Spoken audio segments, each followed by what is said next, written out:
as the literature tells us, inequalities in education change very, very slowly.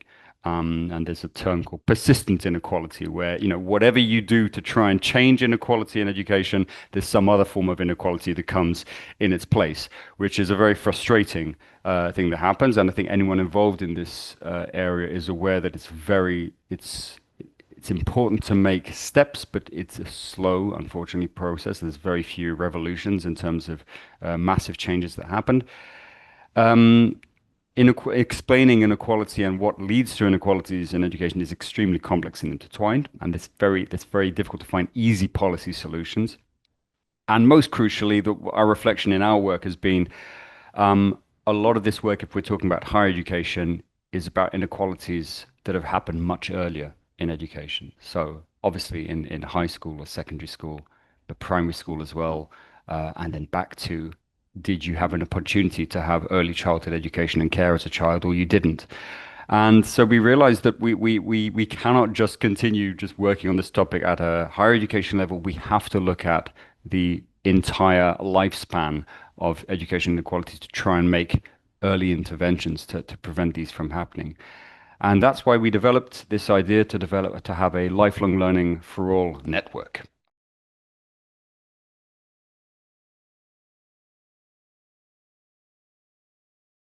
As a network to tackle educational inequality. It has 22 organizations that have been involved, a total of 60 experts from research, education, and civil society. And it's definitely the first network in Croatia that does this. Honestly, we haven't seen another network at the European level that also does what we're doing in this area. And what we're doing is that we are connecting researchers and experts from all areas of education on the topic of inequality, so from early childhood education to higher and adult education. So the overall objective was to connect all these actors and to together analyze the problem of education inequality in Croatia, and to identify real challenges, and then go and identify solutions. So conducting research, formulating public policy solutions, and then actually, crucially, having a dialogue with all the relevant people. So with teachers, with students, with public administration, with local and with local authorities, and so on, to try and see, can we develop workable solutions to these challenges.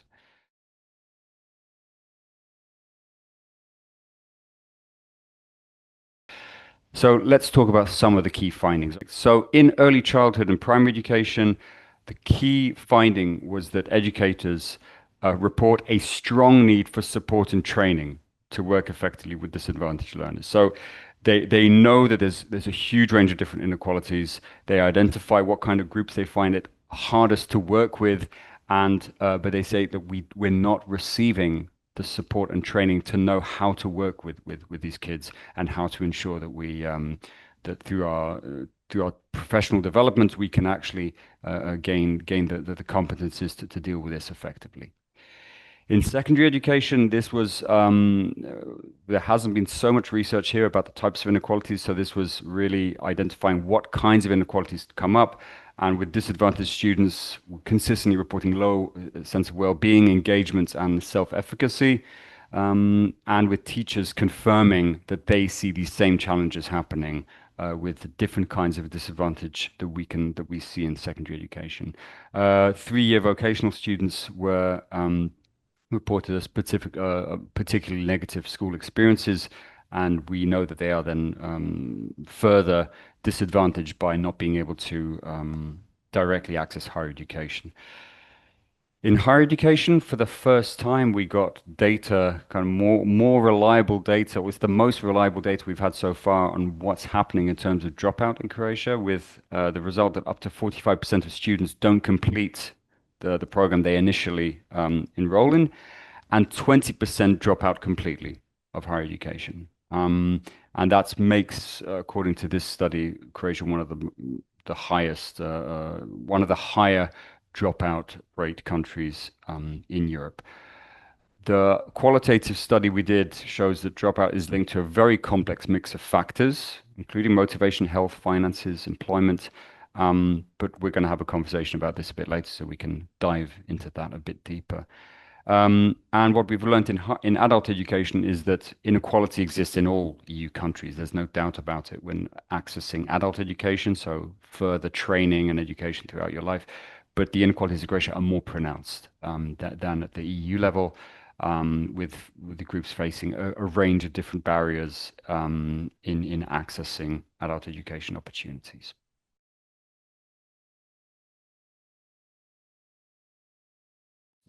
We were thinking about how do we define who is at a disadvantage?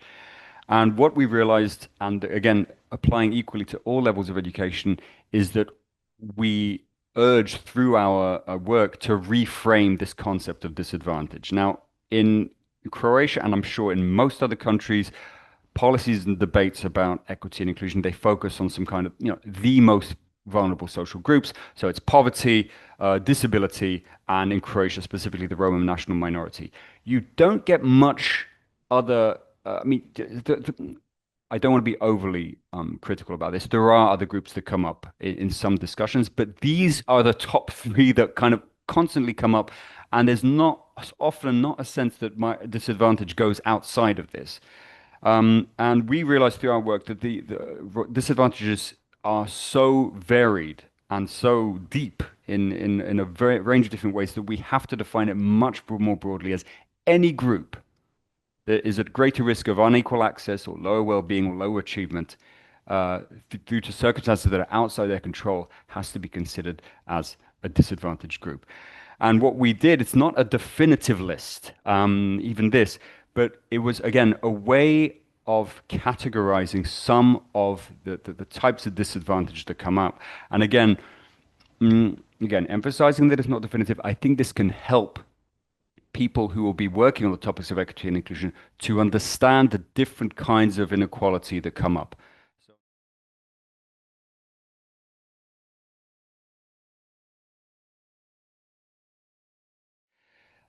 We start with the problem, but in the area of equity and inclusion, it's not one problem. It's three different types of problems that we have. So this was our first categorization, that in education inequality, there's a problem of access when there's a low level of participation of a certain group in a certain level of education or a certain kind of institution.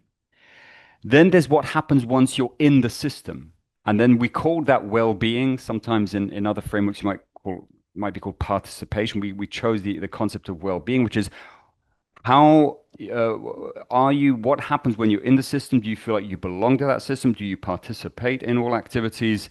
Do you have positive or negative experiences as a learner in that level of education? And finally, is the kind of transition from, what happens as a result of your educational experience, which is your achievement. Now, that could be completing a program, but it could also be, your grades. It could be, do you then progress to a next level of education or not? So access, well-being, and achievement as being the problem that we need to analyze when we talk about equity and inclusion. Now, the next level in the problem tree is what is leading to those problems. And here we said, here we can't talk about causes and effects because that's far too simplistic, and that we can only talk about factors and obstacles that kind of contribute to some of the challenges. And our first level that we define is that there's factors and obstacles at the level of an education system as a whole and how it's structured, and specific institutions. So, for example, the University of Zadar has its specific factors and obstacles that might lead to one of these three problems or all of those three problems. And I think when we talk about the second level, these are things that we believe are solvable. They're not easy to resolve, but you can have an intervention that will address one of these, and that can kind of fix one of the identified factors and obstacles. The third level, which we call broader factors and obstacles, are the things that are way deeper and much harder to change. This we believe, and since we've applied it at these six levels or five levels of education, it really works, and we're able to then pinpoint where the problems lie. And I think for the people watching this, it is quite a useful way of thinking about these issues, and that in your own experience, you can already place some of the problems that you've experienced as a person into some of these categories, and that can help you then process the quite complex issue of equity and inclusion in education.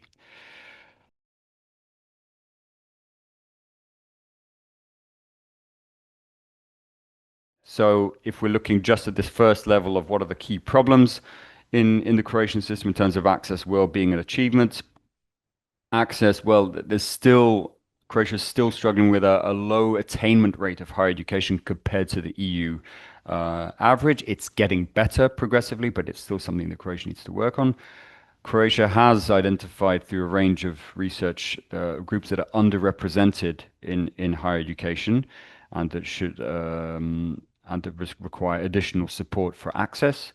And there have been identified horizontal inequalities, which are the ones where it's not just about what you access, have you access higher education, but what kind of institution. So have you gone more into applied science or into the kind of prestigious institutions or prestigious faculties, and that there's still a kind of social gradient depending on what where you end up and what faculties or university you end up in are also linked to socioeconomic background and to some kind of advantages or disadvantages.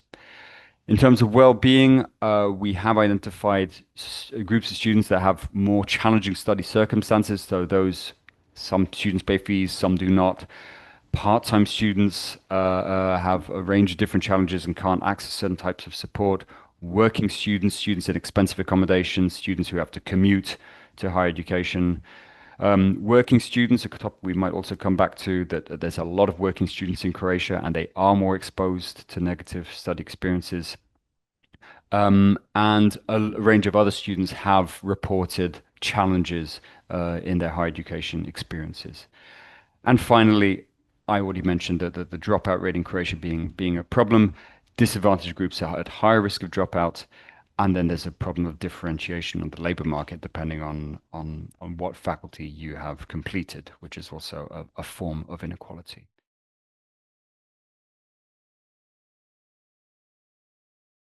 That we managed to define again, equally for all levels of education, a joint framework of what kind of policy responses will work if you want to address inequality. And again, we weren't sure that we would find a joint policy response, but we realized that it really is, when you look at it, the same, whether you're looking at early childhood or adult education. These 6 areas are key. And in short, these are policy frameworks, so making sure that at the national level, this is defined, inequality and equity and inclusion is defined as a key principle and has a kind of priority element attached to it. Accessibility is about how you get into the institution. It could be enrollment procedures, fees, how open access really those institutions are, or easily to reach, even by transport. Financial support, obviously, this is financial support for learners. In earlier stage of education, could be for families. Support for learners, I think that's clear as well. We're talking about academic support, but also increasingly psychological support. Support for teaching staff, absolutely crucial in order for them to gain the competencies, as we mentioned earlier, to be able to work in very diverse classrooms and teaching and learning environments. And finally, inclusive institutions. So again, linked to the policy framework, but very specifically that the leader and the management staff of the University of Zadar or anywhere else is, again, committed, aware of and committed to these things and can do localized measures that are not just all dealt with at the national, let's say, level.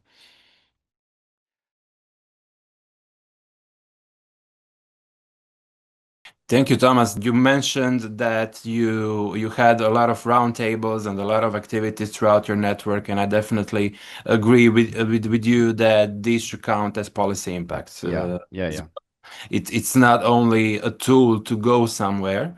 And I was wondering, what are your experiences from, just talking with people, with educators, in terms of what kind of obstacles typically occur in their work, Yeah. because obviously a lot of these efforts depend on individuals who are really enthusiastic about making changes.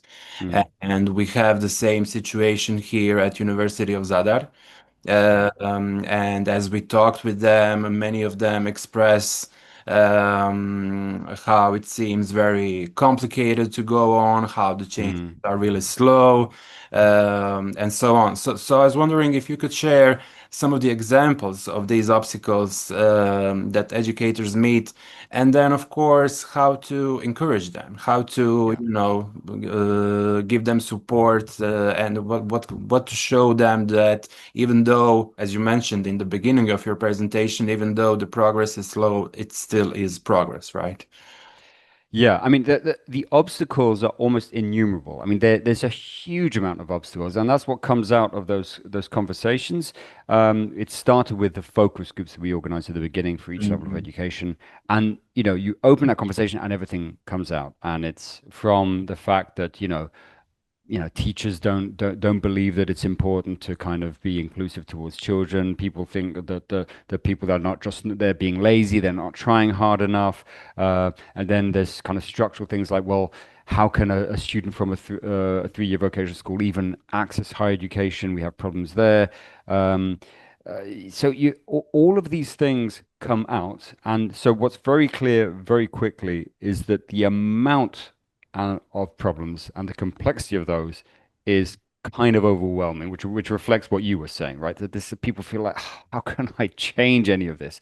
But that's why I think that this scheme that we've developed, where okay, you can categorize these problems as problems that are there's access, there's well-being, there's achievement, and then mm, there's the thing that lead to those, and some of them are difficult. You cannot change overnight the kind of what the Croatian people think. All right, so mm, that's not going to happen, or the social values in Croatia, or to what extent education is valued.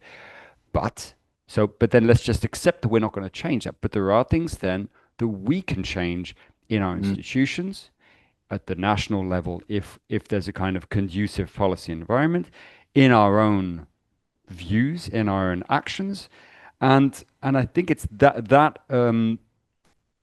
awareness is key. That it's we have to acknowledge that it's complex. We have to acknowledge that it's deep rooted.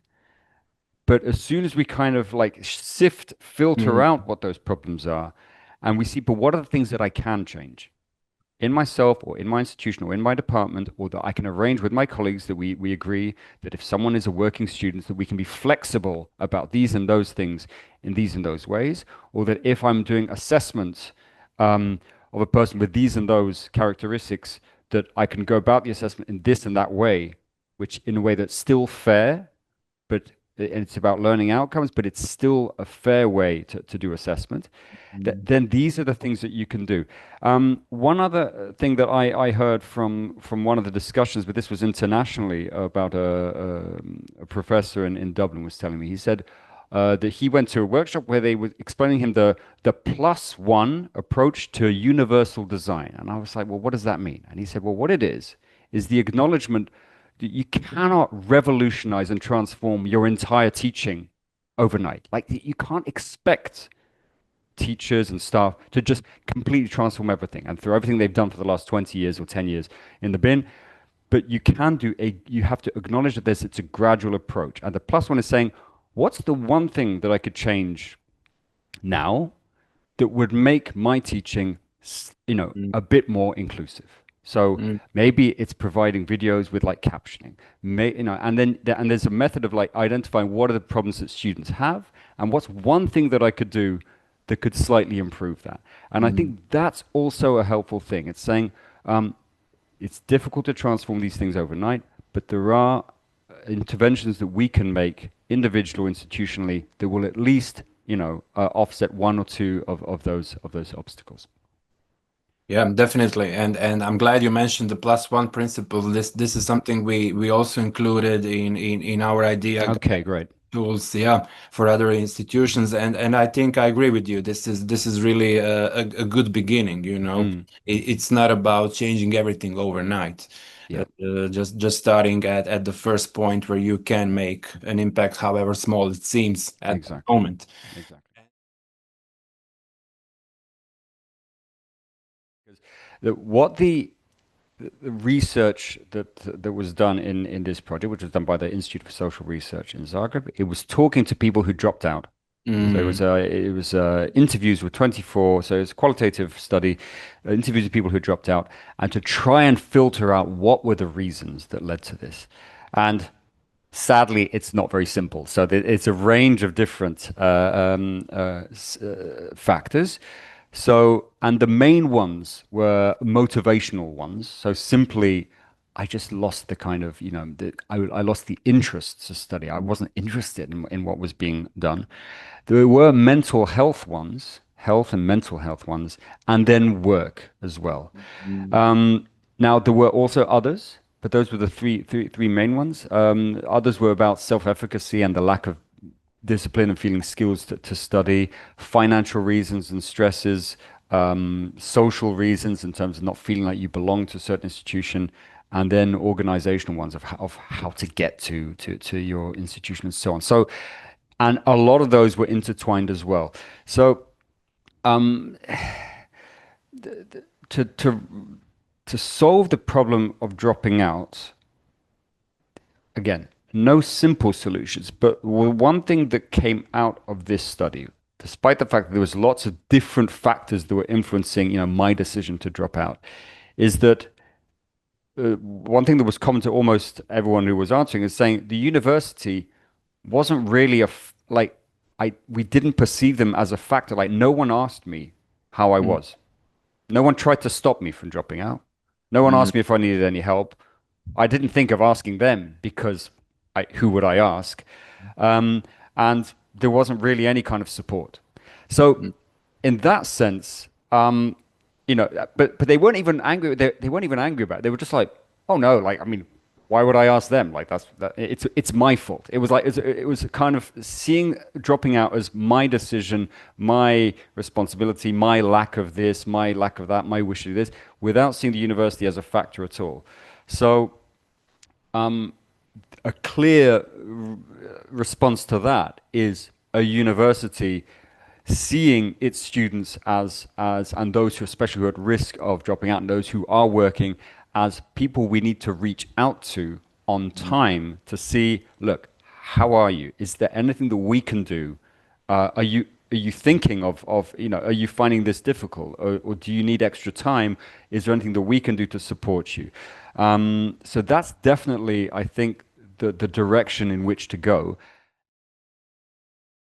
But I was wondering, obviously, what your project showed that good data is really important and can Mm. provide excellent insight. So I was wondering, at this point in Croatian higher education institutions, what kind of data collection could be feasible that would enable us to, identify these particular student groups and maybe catch them before the process of dropping out happens? Yeah, I mean, it's difficult to say. I mean, with precision, what that would look like. Definitely, the recommendation that we had is that we'd need to have a system, ideally at the national level, but then it would obviously work at the institutional level to identify and support students at risk of dropping out.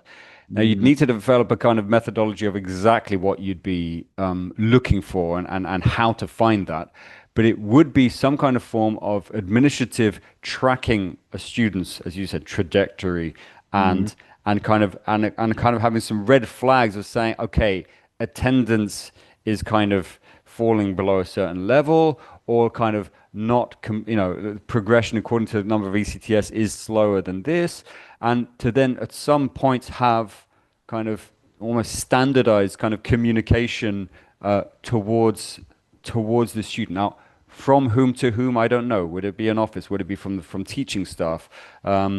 And to kind of have a process of that, there's a red flag that comes up and says like, look, this person seems to have in the last semester had these and those either problems with attendance or problems with kind of certain grades, and to have a kind of reaching out system to saying, look, this is what we've noticed.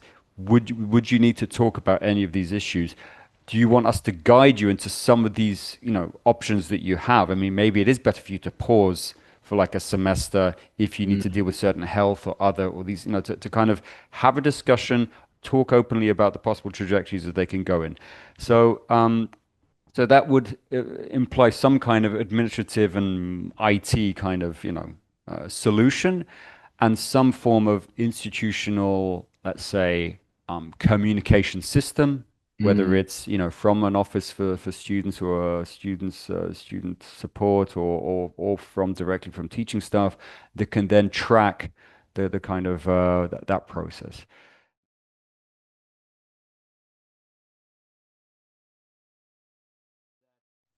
There's the other side of this that some of our stakeholders also commented on and expressed concerns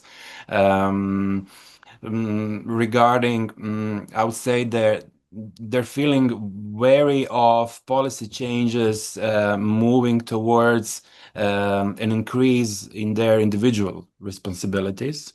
Aha, aha. And they sometimes feel that they see it from a labor perspective, in a sense that, okay, so now, even though, regardless if I have a desire to make a change or not, there are more skills, more knowledge, and more work required for me to do. Yeah. But valorizing my efforts is unclear whether it's my efforts are really going to be valued or not. Mm, mm, And then on the other side, it's a qualification issue for some of them mm-hmm, as well, especially in the Department of Mental Health, where a lot mm, of educators feel, okay, I definitely want to be a good first line response, mm, to provide mm, mm, information, to provide, a safe space and so on. But I don't feel that mm-hmm. I am qualified enough to do any more than that. And I Yeah. don't feel that I can, get that qualification that easily, to really provide some kind of deeper support. So I think what this trickles down to is people being wary of how much of the individual responsibility they're going to have to take, and whether they're going to receive a proper institutional Yeah. support Yeah. while Yeah. doing so. Yeah. Yeah. Yeah. I mean, that's a fascinating question, and I completely, Mhm. understand the concern, and it's a real concern. So I mean, the answer is that it it shouldn't be an individualized responsibility. So it should be one, as our scheme sets out, it has to be all six. So you have to have a system where you have a national policy that says this is important to us as a Mhm. nation, that we have equity and inclusion, and that we have some tools to make that happen. It has to be at the level of the institution as well, the management of the institution and the policies of the institution, that to us as well it's important. And Mhm. yes, it should be in there's a level of individual commitment that's expected. Mhm.